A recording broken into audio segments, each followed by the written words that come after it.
Hello, everyone. My name is Mark Kageyama, and I'd like to welcome everyone here to Be Your Own Hero.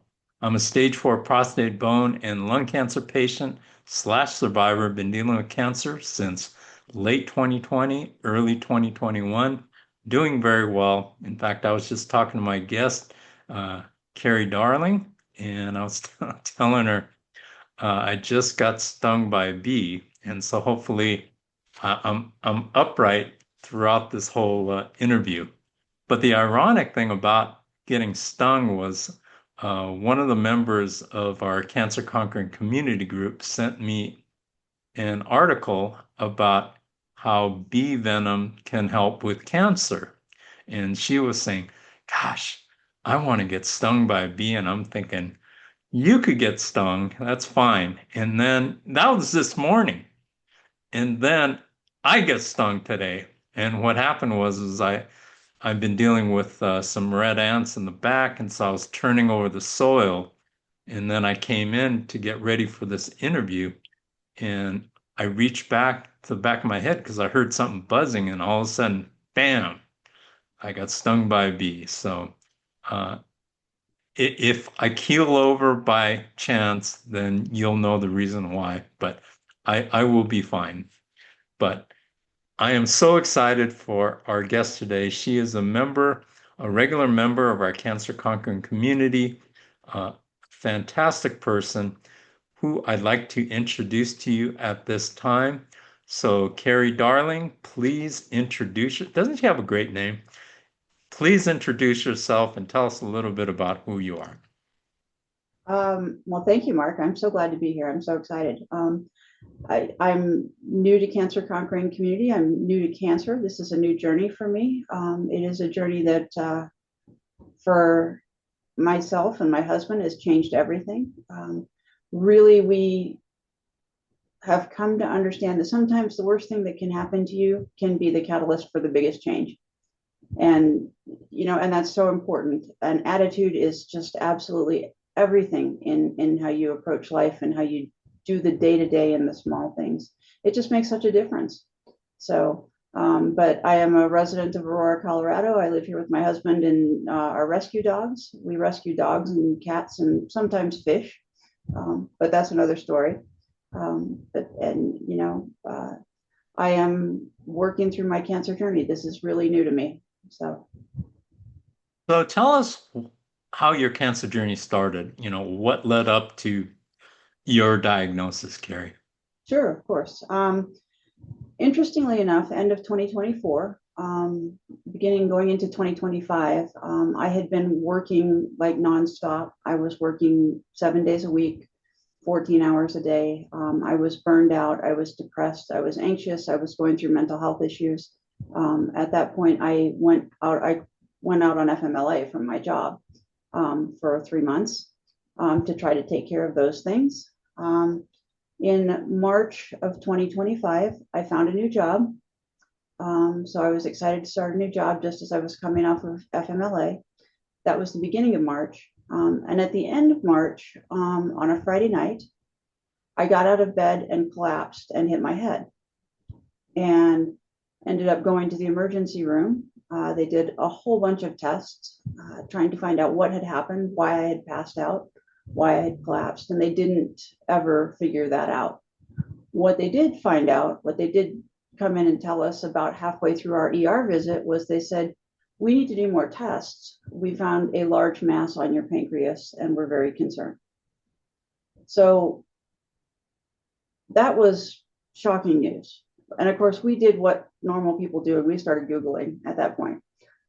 We both whipped out our phones and we're Googling and we're getting all of this information on pancreatic cancer as they're taking me in and out for tests, which was terrifying. Absolutely the scariest thing ever. Um, they ended up doing the tests, not really coming up with anything except you have a large mass on your pancreas. And they said, we're going to go ahead and refer you to oncology. We're going to send you home tonight. So that was the message that we had.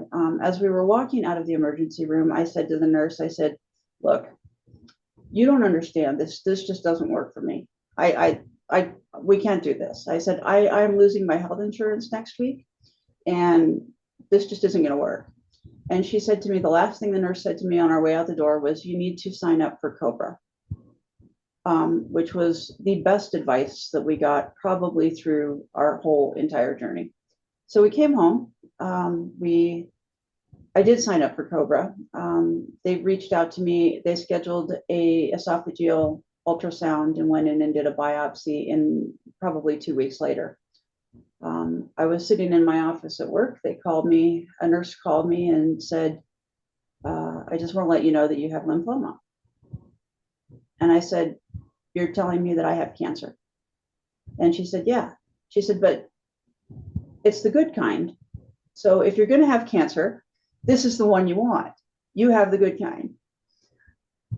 Like I'm sitting in my office at work. I have no idea what to do with this information. I was like, well, okay. She said, she set up an appointment with an oncologist and a hematologist. And that was like 2 weeks away. And so that's how I found out I had cancer, but it was the good kind. So that was okay. So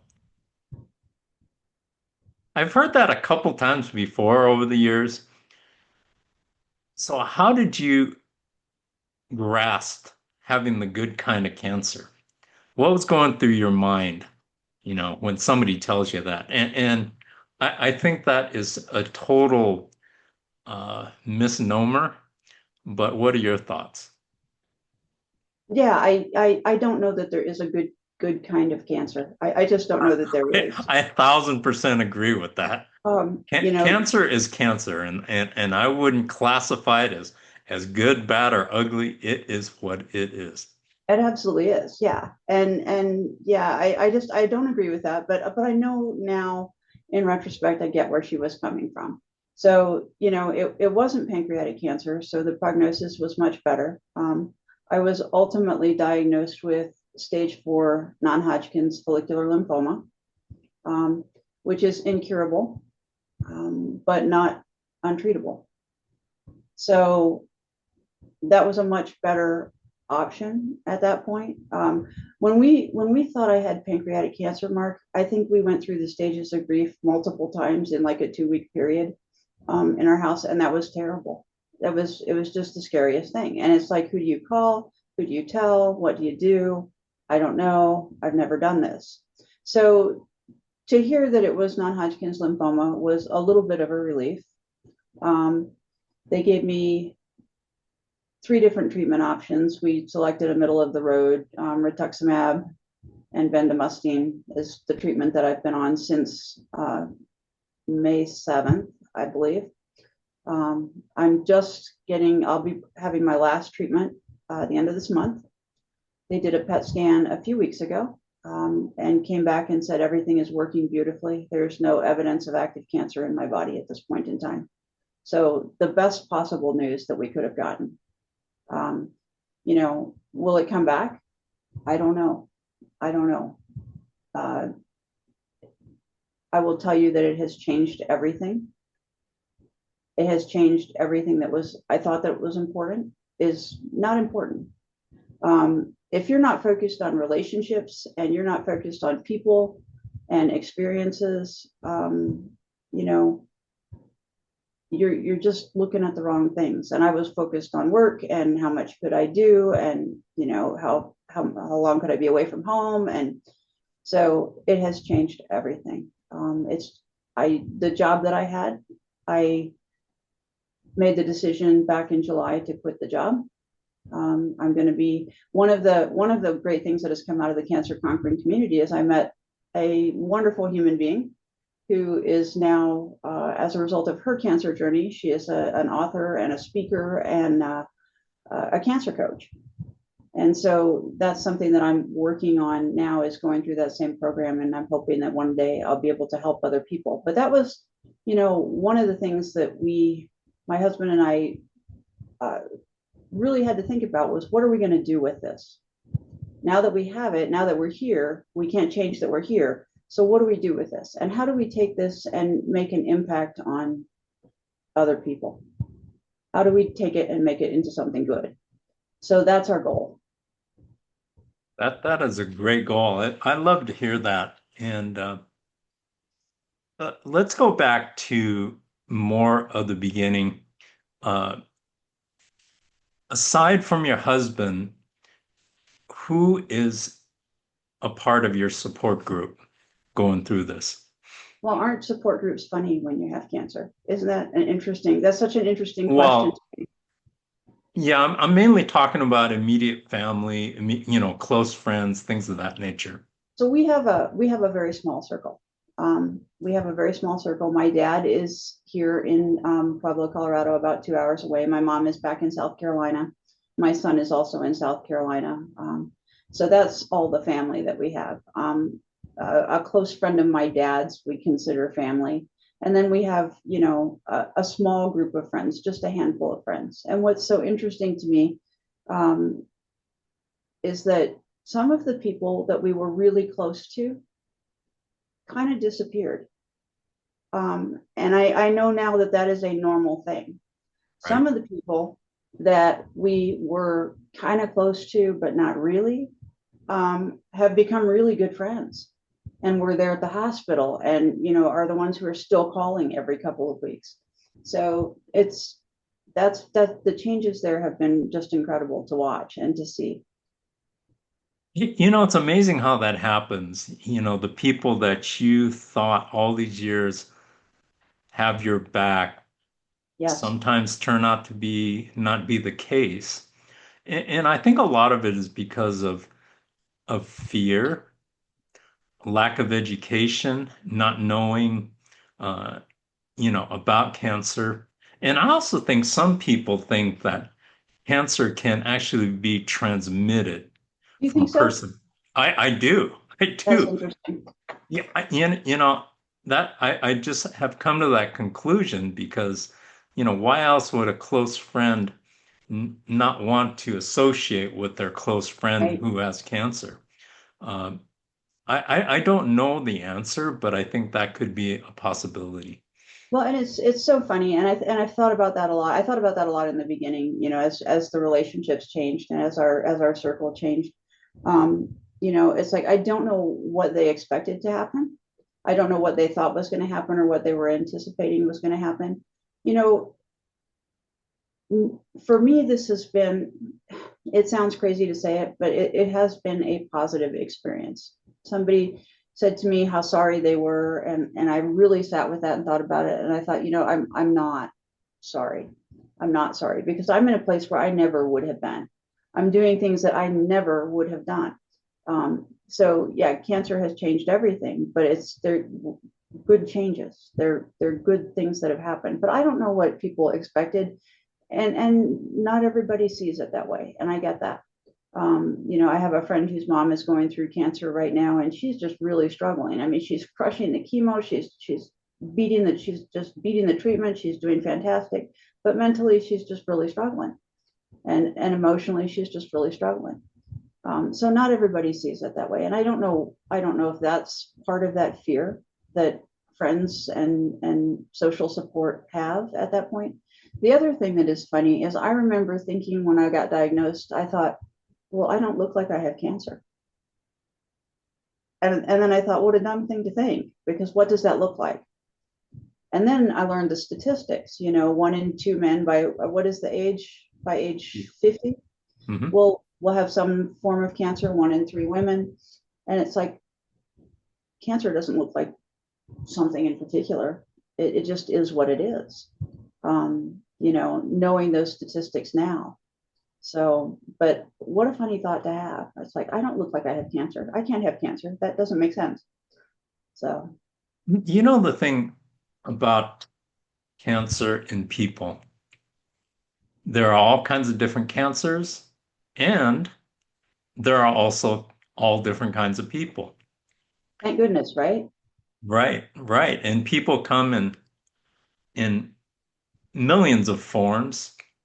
Yeah. Everybody's in a different place diet-wise. Everybody's in a different place physically with their health, overall health. So all of these things add up to the total picture of a person who's dealing with cancer.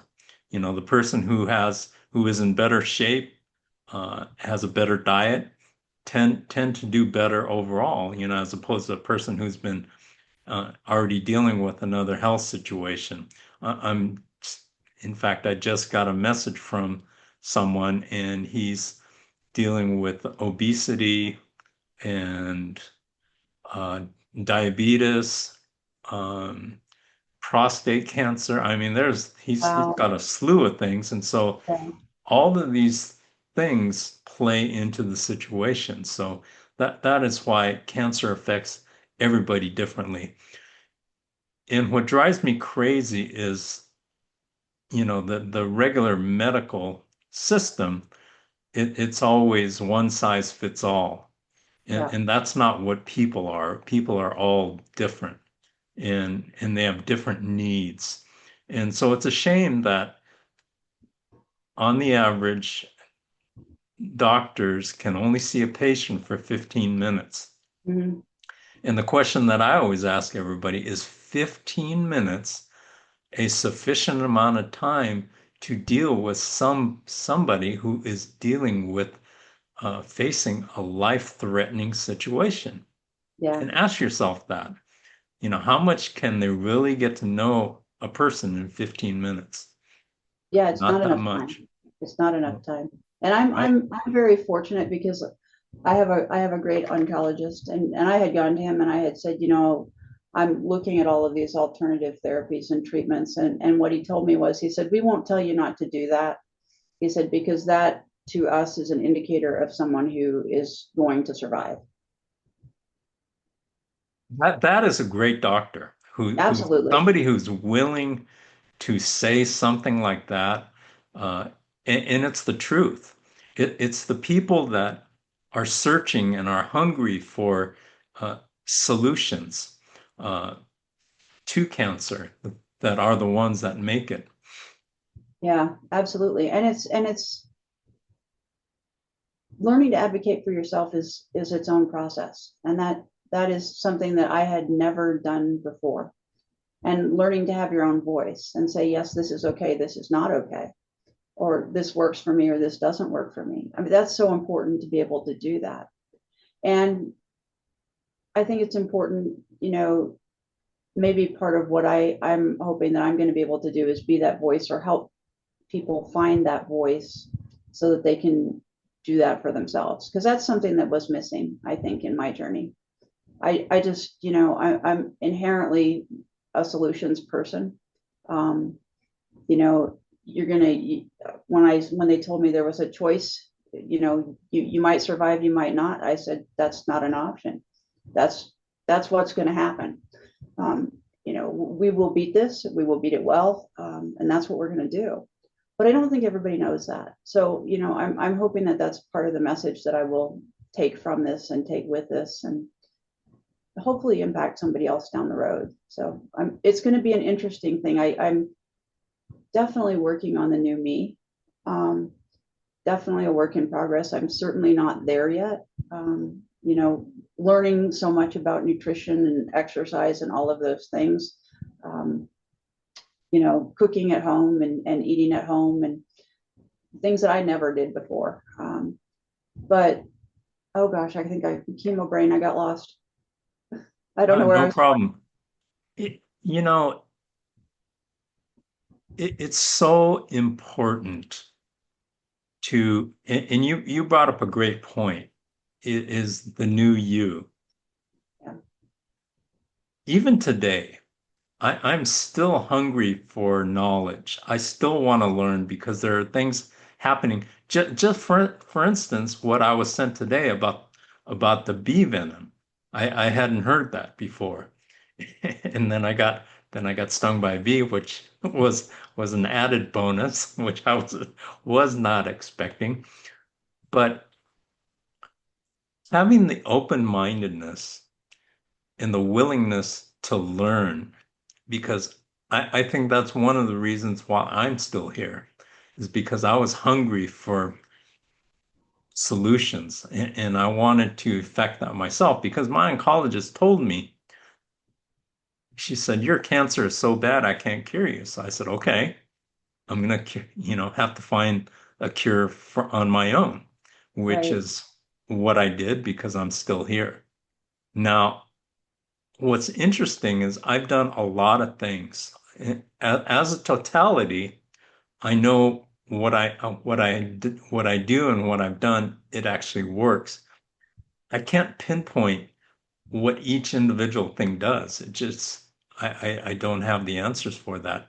But I do know that as a whole, what I'm doing is working. And I'm always still open-minded, still looking and still learning. And Mm. that's the whole key is once you think you know it all, then you might it's as far as I'm concerned, it's game over. I would say that you're learning and teaching, whether you realize it or not. The impact that you make, the cancer conquering community is just a tremendous group of people. You know, you're learning and teaching. So No, and that's I'm hungry to learn. Every time I have a guest on my YouTube channel, such as yourself, or a speaker who comes into the cancer conquering community, I'm searching for something to learn from. Even if it's one thing, if I learn one thing from each situation, each person, that adds into the the whole picture of me getting better and me being able to convey a message, a positive message to help somebody else. Because this one thing that I'm able to pick up somewhere down the road, it could help somebody else. And absolutely. that's what's important, is helping other people because this journey is not easy. It's tough. But I think once you get through, you break through the initial threshold of that diagnosis and that first part of the journey. Once you break through that, then the sailing does get a little bit simpler and a little bit easier. Not easy, but easier. So, what are your thoughts on that? I'm sitting at a point where I'm curious about what comes next because I don't know. I don't know what comes next. So I'm going to have my last chemo. Then they're going to do, if the insurance approves it, they'll be doing 2 years of immunotherapy, so injections every 2 months. If the insurance doesn't approve it, then I don't know what happens. Then we figure something else out. We try something different. Um, you know, the not knowing I think is hard, but I will not allow myself to get caught in the not knowing. I have too much to do. I've got too many things to learn. I've got too many things to study. I've got too many things to read. Um, too many people to talk to, connections to make. But that's the part they don't tell you about is what comes after. And then the medical team is not going to be there every month, and you're not going to be going in for labs every month, and so I don't know what comes next. I'm It's interesting, and that's okay because I like interesting. Um, so we'll see what happens. We'll see what happens next. With the non-Hodgkin's lymphoma, the way they put it to me is it's not if it comes back, it's just a matter of when. Well, So it's in the blood. yeah, Lymphoma is a blood cancer, and your blood travels throughout your body, and that's why it's so important to just keep doing the things you're doing that got you better. yeah, And absolutely. And because and my in the meantime, I've got work to do. I've got things to do. So, you know, my personal philosophy is once a cancer patient, always a cancer patient. yeah, I would And, agree with that. and if you keep that mindset and you keep vigilant on your testing and your numbers and the way you feel and all this kind of stuff on a regular basis moving forward, I think that is a better recipe for success moving forward. Yeah, that makes sense to me. So, So tell us how you heard about the cancer conquering community and and how you got involved. Tell us a little bit about that because I want to give a plug for the group. oh gosh, I was thinking about that because I connected with you. Somehow I connected with you. Do you remember? And I don't know, it was on LinkedIn, I think. Yes, yes. Um, and I don't know if it was through somebody, it was probably through somebody else. But I don't know who that was. I was thinking about that earlier today, trying to remember how I connected with you and how I got to know you. So it must have been that. And then you invited me to the Cancer Conquering Community Group. And now I feel like I'm just making friends. Um, And that's the great thing about the community is when you start coming regularly, all of a sudden, these people are all your friends. They're happy to see you. We're always happy to see you because there's actually two Keris. There's the right. US Keri and that's you And Keri from and, Canada. and Keri from Canada. And so we're always happy to see both of you. And so what our cancer conquering community is all about, just like this channel, To Be Your Own Hero, is providing people, whether you have cancer or not, providing them with hope, inspiration, resilience, and positive things for your life in general so that you could thrive. And that's my mission here, and that's our mission at our cancer conquering community is to be able to provide that. Not everybody in our group has cancer or is a survivor. We have people that have Mhm. had relatives. In fact, my main moderator, Lehia Chacon Hernandez, her mother dealt with cancer. She does not have cancer, but she's as passionate as anybody in the group. Mhm. And we love having her, and we love having everybody. And so that's the beautiful thing, part of the community. It's definitely a thing. If you haven't been there, if you haven't been to one of those calls, you definitely need to check it out. It's because it's such a special thing, and you feel that from just the very beginning. Yeah, thank you. You've been about 4 or 5 of them now, haven't you? Yeah, I'm pretty Yeah, regular these days. right, right. And we're always happy to have you. Do you have kids? I have one son. He is 32. So, So when you told him you had cancer, how did he react and how has he been involved? it's an interesting thing because he and I have had a difficult relationship on and off over the years. We were able last year we were able to connect. And my mom kind of connected us, and we all were able to go to the beach together and get connected. And then, ironically, before I was diagnosed, I was working on our wills. And it was just something that I just felt like this is something I need to get done. I need to take care of it. And so I had called him and I said, I need you to be the executor on the will. And he said, are you sick? And I said, well, no. And then a few weeks later, we found out I had cancer. And Wow, it was like, what do I do with this? So I didn't tell him for a long time. He didn't find out for a long time. Um, because it's a relationship that we're building. Um, it's one of my most important relationships, and I didn't want him to come back and say, "Oh, you lied," because they didn't. They did. It's just the way that it happened. So at the end of the day, my mom ended up actually telling him they were all out at the beach at 4th of July, and my mom sat him and his wife down and said, "I got to tell you this." And so I followed up that conversation with my own conversation with him. And so, now he's checking in with me every once in a while. He's a busy guy. He's a school teacher. Um, but he's checking in just to see how things are going. So I'm hoping it's going to help our relationship develop and grow even more than it has. So, that's but fantastic. I love yeah, that. it was hard. It was hard. And apparently when she told him initially, she said he was very quiet and didn't have a lot of questions. So um but yeah, I mean, just one more positive thing that has come out of this, right? Is just another talking point, another conversation to have. And I talked to him a couple of days ago. So That's great. I love that. Yeah, absolutely. yeah, good luck with that relationship moving forward. That's really important. Yeah, it is. Yeah, it is. It's the most important.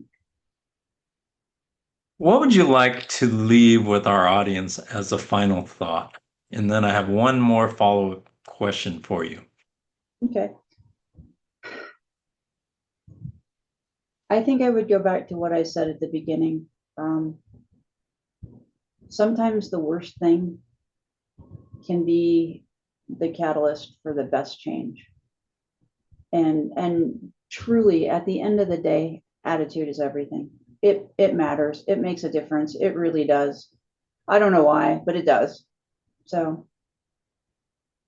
That is great. I 1,000% agree with you. And you know, you've learned things a lot earlier than I did. I mean, you've been able to put things into place, and so I congratulate you on that. Final question. If you had the power, whatever powers necessary to make the world a better place for everyone, what would you do?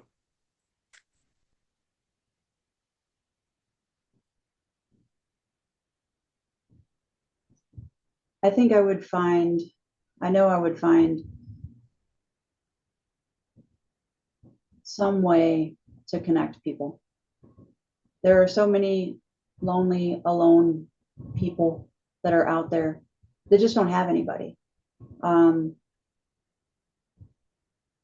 I would find some way to create relationships, um, and build genuine relationships that are authentic.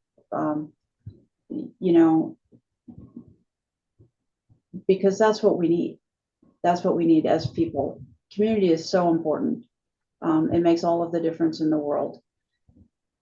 I and maybe I should tell you I would get rid of cancer, but I don't know that I would do that. At least not for me. Not for me. But I want to help people build relationships. I want to help people connect. I want to help people make changes. The changes that I'm seeing in my own life, if I can do these things, other people can do it too, because I'm pretty stubborn. I'm pretty stubborn and I have a lifetime of bad habits that have to be corrected and changed. But it's the relationships and the experiences that we have that are so important. That's really, at the end of the day, what matters. Um, that's what's important to me. I totally agree with you once again. We're all born, we're all gonna die. We're Mm-hmm. gonna die at some point. And no matter what, no matter who you are, no matter how much money you have, you're not going to be able to take your stuff with you. Right? But what you can take with you are the relationships that you built Mm-hmm. and the people that you've affected in your life. And so that is actually a very, very beautiful thought. So thank you for sharing that with us, and thank you for your time and sharing a great interview, Keri. And I wish you nothing but the best. And I look forward to seeing you as always at the Cancer Conquering Community. And anybody who's interested in finding more about the Cancer Conquering Community, please be sure to message me. You can reach me on LinkedIn, on Facebook. We have a Facebook group for the Cancer Conquering Community. We also have a YouTube channel for the Cancer Conquering Community. And our group is really growing. We are approaching 500 members in the group, and we want to keep it growing. At the beginning of this year in January, the group stood at 43 people. And Wow. so we've had a lot of growth this year, and we want to keep the growth coming. And as Keri mentioned, we have speakers every week, and we touch on as many different areas of cancer that we can. Last week we had Dr. Ashok Bhattacharya, and he's a medical professional, a psychiatrist, and he was absolutely phenomenal. So be sure to join us at our Cancer Conquering Community. And I just wanted to thank each and every one of you out there for joining us here at To Be Your Own Hero. Please like, subscribe, make a comment in the comment section of the video, and make the most out of each and every day. Each and every day is a precious gift. Make the most out of every day, every hour, every minute, and even every second. It's precious. And with that, I hope each and every one of you has a fantastic week, and we will see you next week on To Be Your Own Hero. Thank you very much, everyone.